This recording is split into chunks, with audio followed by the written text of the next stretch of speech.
not do that. I'm such a hair behind the ears girly, and I need to not be. So I have a notebook down here, so if I keep looking down, that's what I'm looking at because I don't remember details. Hi, I'm Reagan Elizabeth, and this is going to be a video of my testimony. I'm 18 years old right now. I graduated high school a couple months ago in May of 24, and I'm going to North Dakota State University in a couple of weeks. I was born in Scottsdale, Arizona. I've lived here pretty much my whole life, from Scottsdale to Mesa to Gilbert right now. I started playing volleyball at age 5, so I played for 13 and a half years. All right, let's jump into it, I guess. So I was born and raised in a Christian household. We were expected to go to church. I was pretty involved in my faith, but at a surface level, because I just had a lot of questions, and none of them could really be answered. Nobody was saying the answers that I wanted to hear, if that makes sense. I didn't start walking away from my faith until probably junior high, 6th or 7th grade.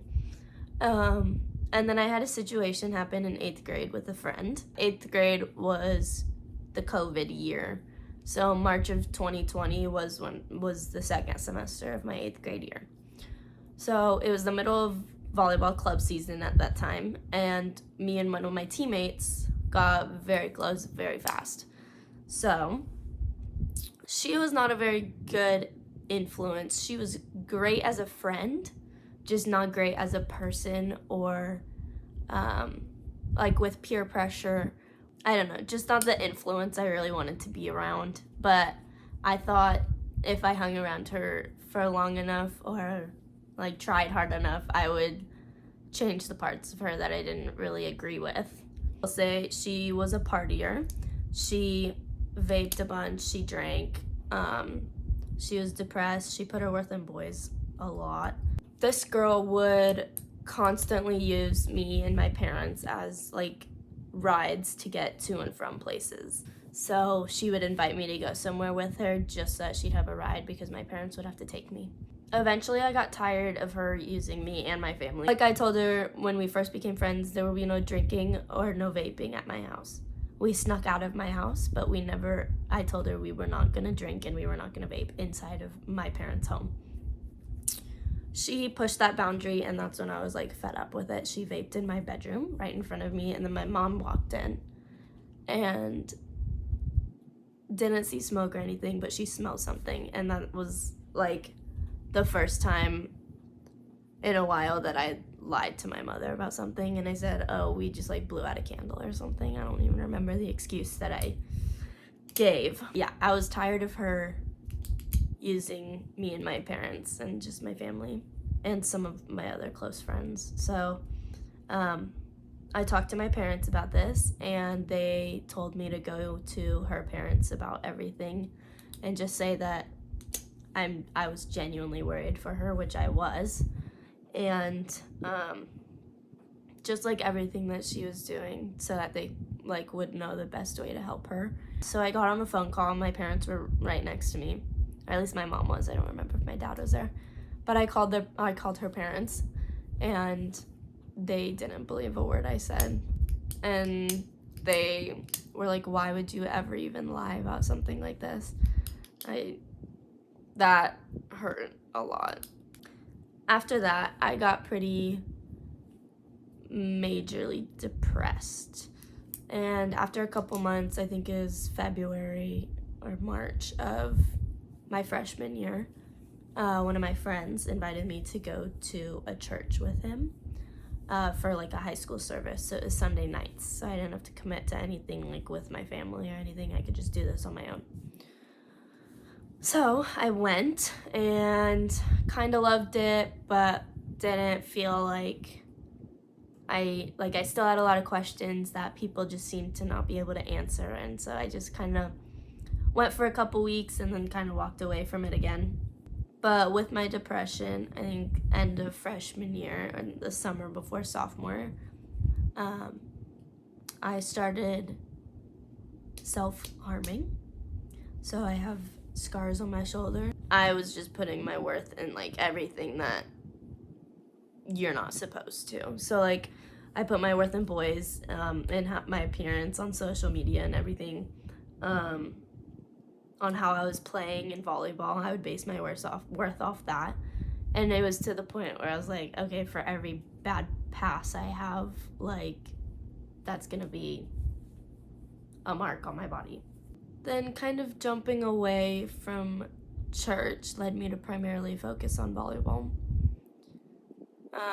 I had some not so great coaches. They made it extremely difficult for me to keep loving the sport, but the sport was like the only thing keeping me alive at this point. I worked very hard. I was, this is sophomore year. I was going to the gym pretty much every day. I was working out with friends. I was running outside. I was like doing everything I could to get better at the sport. I was watching videos and doing like mental training and everything just so I could get better at the sport. And I felt like I wasn't getting any recognition for it. So my position was libero. You usually take 2 liberos on a club team, 2 or 3, and they'll be lib/defensive specialists. So I was playing DS, and other girls were always getting the libero spot, and I'm trying to think, 15th year, I talked to my coach about like what else I could do, why I wasn't playing libero, and like how do I earn that spot. He goes, oh, it's nothing to do with you. She just can't play middle back. The girl who was playing libero just couldn't play middle back. What am I supposed to say to that? So I let it go. I was like, okay, then I'm gonna be like a really good defensive specialist. Like, I guess that's all I can be. But then I had parents start coming up to me being like, oh, I don't know why she's playing lib. Like, I feel like you're better than her. But also, I didn't want to like take the opinions of parents because most of them hadn't played the sport before. Like, they're just observing. It's not like a coach where they can actually see what's going on and understand the court a little better. But like that hurt a lot because it's like even the parents are seeing it, like she's costing us points and I'm still not earning anything that I've worked for. There was another time she was pretty much costing us a whole tournament, and I went up to him and I was like, is there any chance I could play lib like for this next match? He laughed in my face and said no. And I was like, okay. And then I walked away. So junior year, I think I was active in the church maybe at the beginning of the year and the school year, and then was like not involved at all by the end of it. I had a very tough relationship in junior year, and he was Mormon and I was not, so it was also just like an odd conversation to bring up, so I just wouldn't bring it up. He ended up cheating on me, and like I was very in love with this boy. He was the first boy I had ever loved, and he meant the world to me. So that was another thing that I was kind of like, okay, like that was one of the moments where I was down on my knees on my bedroom floor crying to God, like, why would you let me feel a hurt like this? Like, what did I do? Then I went to Minnesota to see my cousin, help her move into her house after she got married. And I started a plan on the Bible app. I don't remember exactly what it was called. I did 2 while I was in Minnesota. One was about forgiveness, and then another one was just like near to the brokenhearted.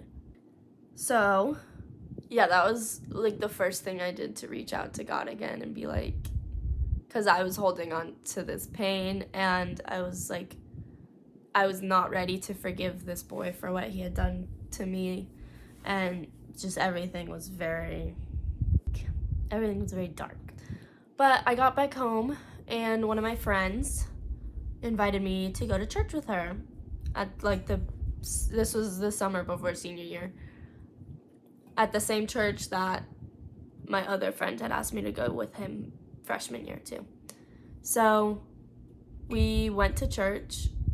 I went to church every single weekend of senior year that there was a service. I did not miss a weekend unless I was out of town, which the week I was out of town, or the 2 weeks I was out of town, I was visiting my school in North Dakota, which they understood because senior year you need to figure out where you're going and what you're doing. So that year I completely fell in love with God all over again. Doing that, I started doing Bible studies. I started a Bible study group with some of the girls in my community at high school for church, and we would meet every other morning at 6 a.m. and do a Bible study in a Starbucks or like another coffee shop. Yeah, those were some of the closest friends that I think I ever had, because like we genuinely felt like we could talk to each other about this and we would be able to give godly or biblical advice on how to handle the situation that we were in. So I started distancing myself from people at school and people at volleyball that I felt like were just not going to help me get closer to God or build up my relationship with Him. But I made sure all of those people still knew, like, I'm there for them and I will pray for them in any way I can, and like I'll still be their friend. I just don't want them to have such an impact on my life if it's going to be in a negative way like some old friends had been. In December of senior year, which was of 2023, I decided I wanted to go on a mission before I go off to college. So,